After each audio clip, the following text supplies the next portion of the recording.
Hello दोस्तों, welcome to my YouTube channel. हम हिंदी साहित्य का इतिहास आचार्य रामचंद्र शुक्ल को आधार बना कर प्रश्नोत्तरी कर रहे हैं। तो इससे संबंधित जितने भी महत्वपूर्ण प्रश्न हैं वो देख रहे हैं। तो आइए शुरू करते हैं। आपके सामने पहला प्रश्न इस प्रकार है।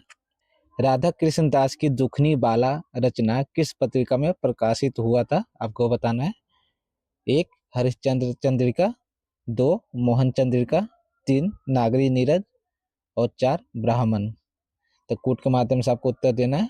तो ऑप्शन ए कहता है 2 और 3, ऑप्शन बी कहता है 1 और 2, ऑप्शन सी कहता है 3 और 4 और ऑप्शन डी कहता है 1, 2, 3 और 4। तो यहाँ पे जो दुखनी बाला रचना है राधा कृष्ण दास का, तो किस पत्रिका में प्रकाशित हुआ था वो आपको बताना है। तो यहाँ जाहिर है कि जो दुखनी बाला है वो एक पत्रिका में प्रकाशित नहीं हुआ था। तो इसका आंसर क्या होगा? तो इसका जो आंसर होगा वो एक हरिचंद चंद्रिका और मोहन चंद्रिका, ये 2 पत्रिका में छपने को दिखता है हमें। 2 पत्रिकाओं में ये छपते हैं। तो 1 और 2 किसके अंतर्गत आते हैं? तो 1 और 2 जो है ऑप्शन बी में देखने को मिलता है। इसका जो आंसर होगा वो ऑप्शन बी सही होगा।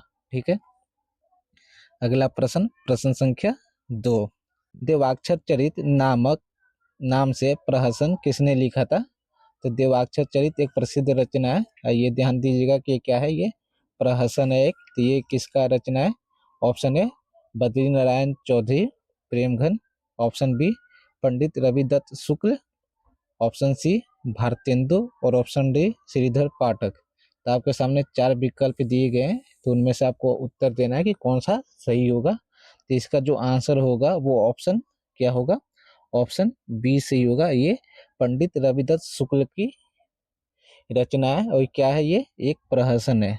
तो इसके अंतर्गत क्या दिया गया है? तो इसके अंतर्गत जो है वो उर्दू लिपि की जो गड़बड़ी थी उसको हास्य के रूप में प्रस्तुत करते हैं पंडित रविदत्त शुक्ल। ठीक है। तो इसका ऑप्शन क्या होगा? ऑप्शन बी सही होगा।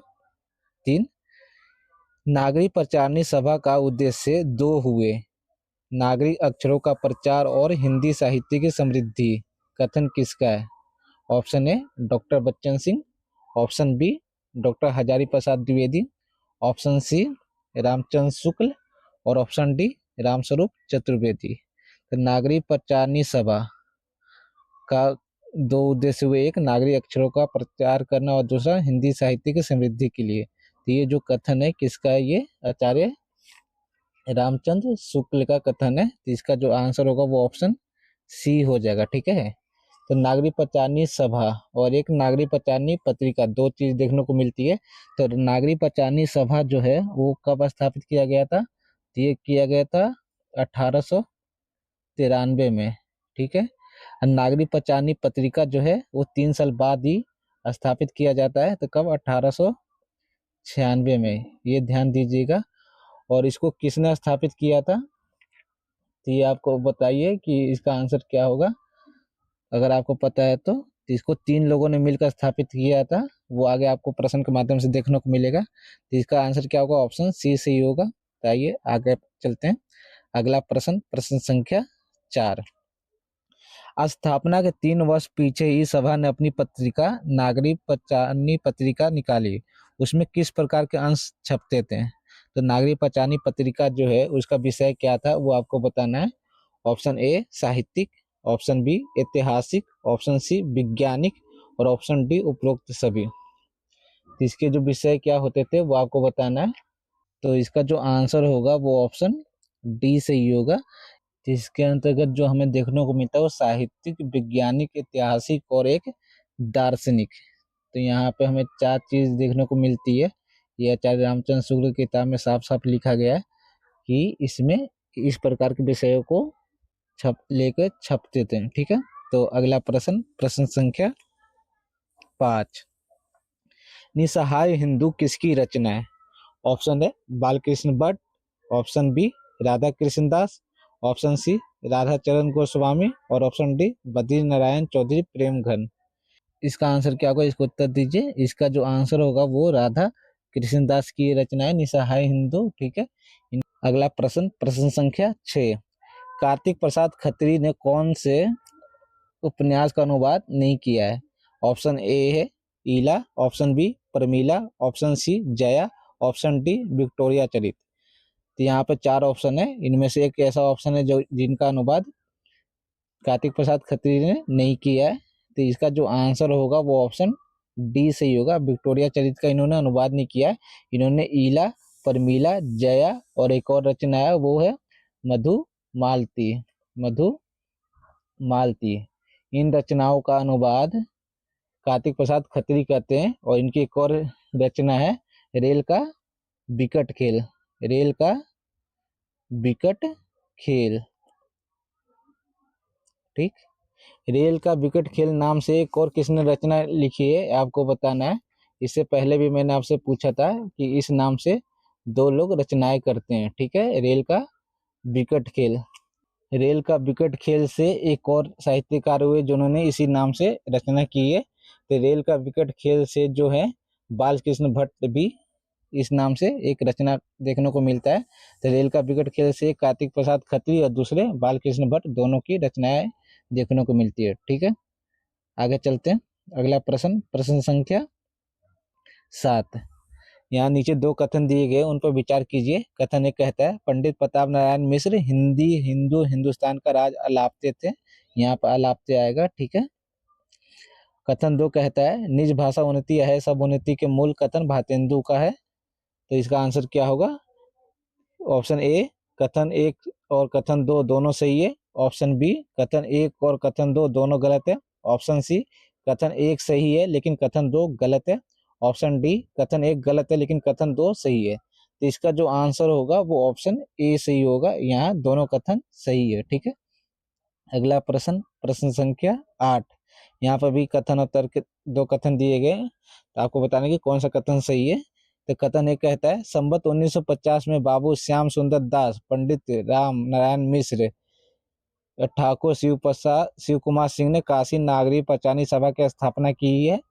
कथन 2 कहता है इसके प्रथम सभापति भारतेंदु के फुफेरे भाई बाबू राधा कृष्ण दास हुए। तो इसका जो आंसर क्या होगा? तो यहाँ पे ये दोनों ही कथन सही है, ठीक है।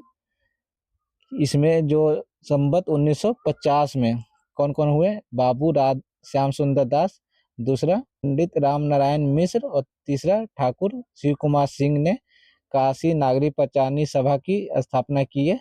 और काशी नागरी पंचानी सभा की स्थापना कब की है? तो ये जो है अगर ईस्वी में बात करें तो 1893 ईस्वी, ठीक है। और संवत में बात करें तो 1950 हो जाएगा, ठीक है। इसके जो पहले सभापति हुए कौन हुए? भारतेंदु के फुफेरे भाई बाबू राधा कृष्ण दास, ठीक है। यहाँ पे दोनों कथन सही है। अगला प्रश्न, प्रश्न संख्या 9। यहाँ पे कोटेशन दिया गया, आपको बताना है कि ये किसकी कोटेशन है, ठीक है। 40 वर्ष की अवस्था हो जाने पर इन्होंने अपनी सारी जायदाद नागरिक प्रचार के लिए लिखकर रजिस्ट्री करा दी और अब आप सन्यासी होकर नागरिक प्रचार का झंडा हाथ में लिए चारों ओर घूमने लगे। तो ये कथन किसका है? तो जाहिर सी बात है इसका जो आंसर होगा आचार्य रामचंद्र शुक्ल होगा। ऑप्शन बी सही होगा, नागरी पंचानी। तो ये किसके विषय में बात कर रहे हैं आचार्य रामचंद्र शुक्ल? तो ये जो है ये पंडित गौरी दत्त, ठीक है। पंडित गौरी दत्त के विषय में बात कर रहे हैं, ठीक है। तो उन्होंने अपनी पूरी सेवा हिंदी के विकास में अपना जीवन लगा दिया है उन्होंने, पंडित गौरी दत्त ने। तो इसका इन्होंने अपने साहित्य के इतिहास में इसकी तारीफ की है। अगला प्रश्न, प्रश्न संख्या 10। कथन 1 कहता है फेंड्रिक पिनकार्ट बाल दीपक 4 भागों में नागरी और कैथी अक्षरों में लिखा है। कथन 2 कहता है रेल का विकट खेल कार्तिक प्रसाद खत्री का नाटक है। कथन 3 कहता है महारानी पद्मावती और महाराणा प्रताप नाटक राधा चरण गोस्वामी का है। तो क्या होगा इसका आंसर? ऑप्शन ए कहता है 1 और 3 सही है। ऑप्शन बी कहता है 1 और 2 सही है। ऑप्शन सी कहता है 2 और 3 सही है। ऑप्शन डी कहता है केवल 1 सही है। तो आइए इसका आंसर क्या होगा देखते हैं। पहला जो कथन है फेंड्रिक पिनकार्ट बाल दीपक 4 भागों में नागरी और कैथी अक्षरों में लिखा गया था, ये कथन सही है, ठीक है।